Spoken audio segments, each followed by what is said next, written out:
disebutkan Allah Subhanahu wa Ta'ala di tengah malam menyeru. Menyeru apa ajar Tuhan? Adakah di sana orang yang meminta sesuatu?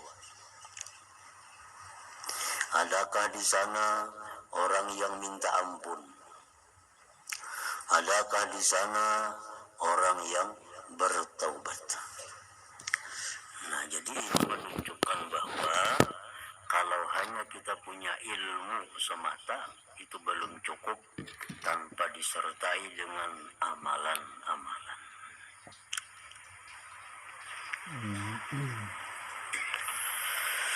Diriwayatkan bahwasanya sebahagian daripada sahabat radhiyallahu anhum ajma'in menyebutkan tentang keindahan kepribadian Sayyidina Abdullah bin Umar radhiyallahu anhuma di sisi Rasulullah sallallahu alaihi wasallam. Artinya sahabat-sahabat Nabi ini memuji Abdullah bin Umar di hadapan Rasulullah sallallahu alaihi wasallam. Abdullah bin Umar itu orangnya bagus, orangnya ini itu, kebaikan-kebaikannya disebut oleh sahabat Nabi. Lalu baginda Rasulullah bersabda, "Ni'mar rajul huwa law kana yusalli bil lail." Artinya, jar Nabi, Abdullah bin Umar itu sangat baik orangnya. Apalagi kalau beliau bangkit sembahyang di waktu malam. Ni'mar rajul huwa law kana yusalli bil lail. Ujar Nabi itu bujur, Abdullah bin Umar itu orang yang sangat baik. Law kana yusalli bil lail, jikalau dia sembahyang di malam hari.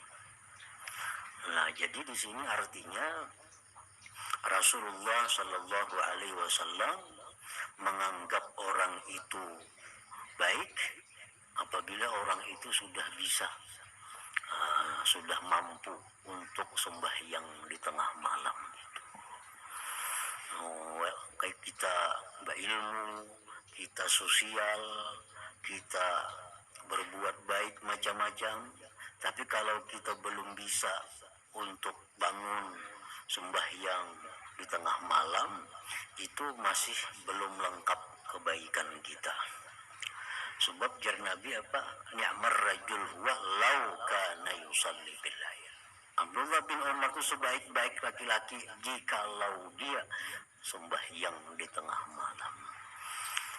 Jadi orang-orang yang bisa istiqamah, orang-orang yang bisa mudawamah rutin selalu salat malam dengan ikhlas karena Allah, itu bisa dijadikan alamat bahwa ini orang adalah orang yang baik, orang yang baik.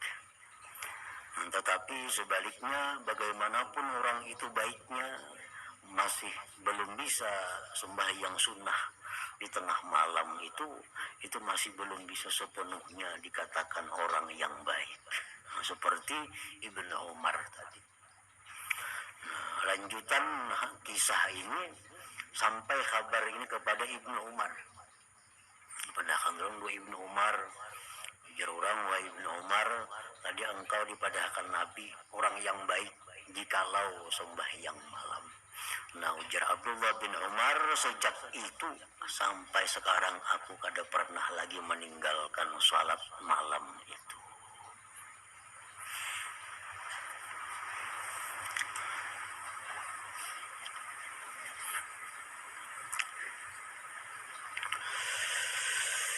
Ini perkataan Imam Al-Hasan Al-Basri radhiyallahu anhu bahwa untuk melazimi mengistiqamahkan salat lail itu sulit kalau kita masih ada punya dosa-dosa yang besar di sisi Allah Subhanahu wa Ta'ala.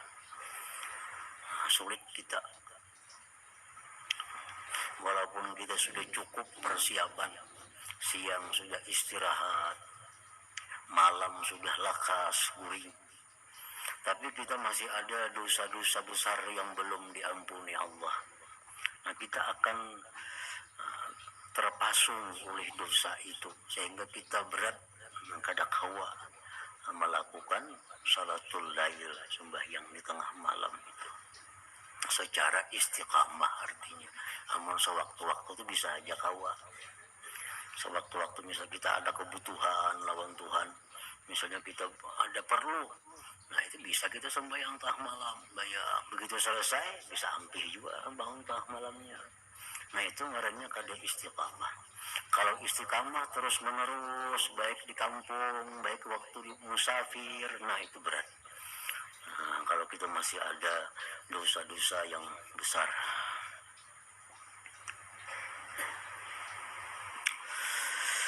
Dan Rasulullah Sallallahu Alaihi Wasallam pernah berkata kepada salah seorang sahabatnya, "Ya fulan, la tuksirin nauma bil-lail. Fa inna kasratan naum bil-lail yada'u sahibah fakiran yaumal qiyamah."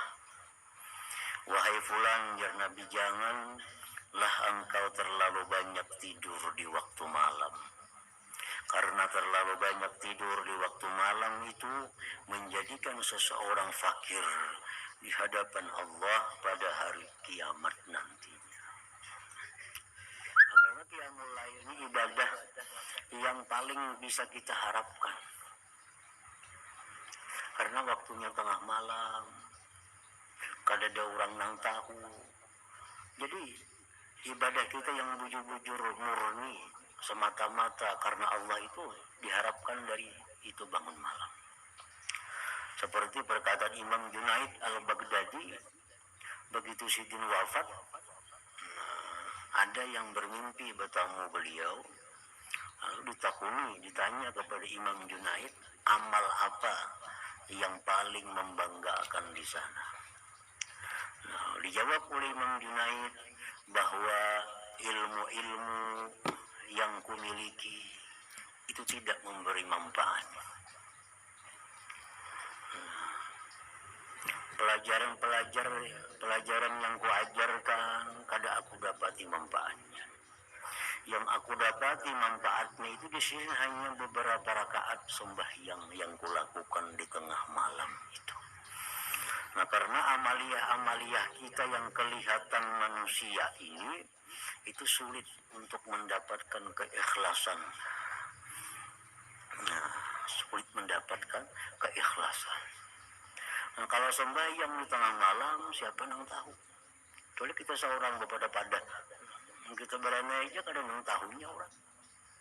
Nah, jadi itu bujur-bujur ikhlas. Jadi artinya sembahyang di tengah malam itu dalam tahap pemula ya ada perlu banyak. Walau rakaatain 2 rakaat itu pun cukup. 2 rakaat sembahyang antara pukul 12 sampai subuh itu. Jam 1 kah, jam 2 kah, jam 3 kah, jam 4 kah. Walau 2 rakaat. Nah, dengan adanya kita itu, maka kita sudah tergolong dalam golongan orang-orang yang qiyamul lail. Akan Nabi, sembahyang malam itu da'bus salihin. Itu merupakan gawian orang-orang saleh. Sembahyang malam itu adalah da'bus salihin, gawian orang-orang saleh. Jadi kita bangun tengah malam umpat yo sembahyang 2 rakaat, kita tak kelompok yo, tak gabung yo dengan orang-orang yang saleh itu. Seperti apa yang dikatakan oleh Imam Ghazali, bacalah Quran walaupun beberapa ayat sehari supaya masuk dalam golongan orang-orang yang baca Quran. Nah, bangunlah malam hari sembahyang sekalipun 2 rakaat supaya masuk dalam golongan orang-orang yang baca Quran, salat tahajud di malam hari. Dan di akhirat kan dipanggil oleh Allah di padang mahsyar, ada pengumuman dari Allah, mana orang-orang yang renggang belakang mereka di malam hari beribadah kepada Allah. Nah, mana orang yang sembahyang tahajud, masuklah kalian ke dalam surga tanpa melalui hisab dan sebagainya. Itu hadis ada demikian. Nah, di situ ada disebutkan orang harus sembahyang 100 rakaat, harus 20 rakaat atau harus 30 rakaat, walaupun 2 rakaat sudah masuk dalam panggilan siapa-siapa orang yang tahajud di malam hari, masuklah kalian ke dalam surga. Wahai anakku yang tercinta, hendaklah engkau selalu mengingati firman Allah Ta'ala, wa minal laili fatahajjat bih. Maksudnya, dan hendaklah engkau bangkit sembahyang tahajud pada sebahagian daripada waktu malam. Sembahyang tahajud. Dan firman ini mengandungi makna suruhan Tuhan. Wa minal lail fatahajjat, itu fi'il amar. Tahajjadu.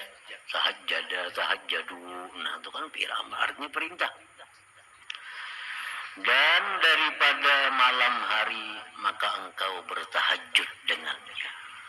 Nah, Tuhan kadang menyuruh harus 10 rakaat, harus berapa rakaat? 2 rakaat sudah cukup. Masuk sudah dalam golongan orang-orang yang tahajud itu.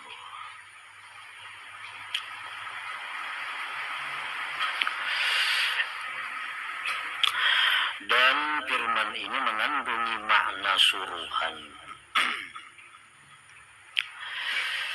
Wabil ashari hum yastaghfirun, surat Az-Zariyat ayat 18. Maksudnya, dan di waktu sahur mereka senantiasa beristighfar akan Allah. Dalam firman ini mengandungi makna syukur. Makna syukur artinya makna pujian Allah kepada orang-orang yang di waktu sahur itu minta ampun kepada Allah. Memang waktu yang paling bagus untuk tobat minta ampun itu adalah waktu menjelang subuh. Waktu menjelang subuh. Sampai-sampai Nabi Yakub pun beliau memintakan ampun kepada Allah terhadap perilaku anak-anak beliau kepada Nabi Yusuf alaihissalam. Isikin kena aku mintakan ampun. Arti kaina itu menunggu waktu sahur. Jadi waktu sahur itu waktu semacam khusus disediakan Allah untuk orang-orang yang istighfar.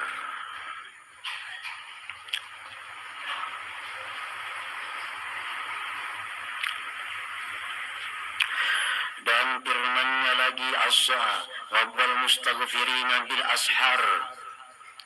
Maksudnya mereka yang berjaya itu ialah orang yang selalu beristighfar di waktu sahur. Dalam firman ini mengandung peringatan dari Allah bahwa kalau hendak jadi orang yang hebat, kalau hendak jadi orang yang mulia, maka di waktu sahur itu perbanyak istighfar kepada Allah Subhanahu wa taala.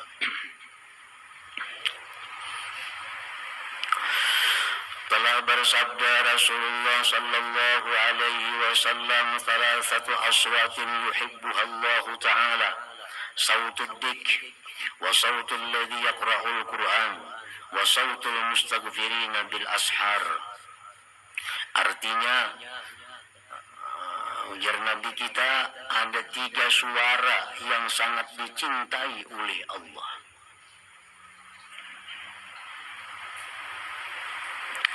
Suara ayam jantan yang berkukuk di waktu sahur. Ayam mengkukuk di tengah malam, waktu sahur. Suara orang yang membaca Al-Quran. Yang ketiga, dan suara orang yang beristighfar di waktu sahur. Nah, ini 3 suara yang sangat dirindukan oleh Allah, dicintai oleh Allah Subhanahu wa Ta'ala.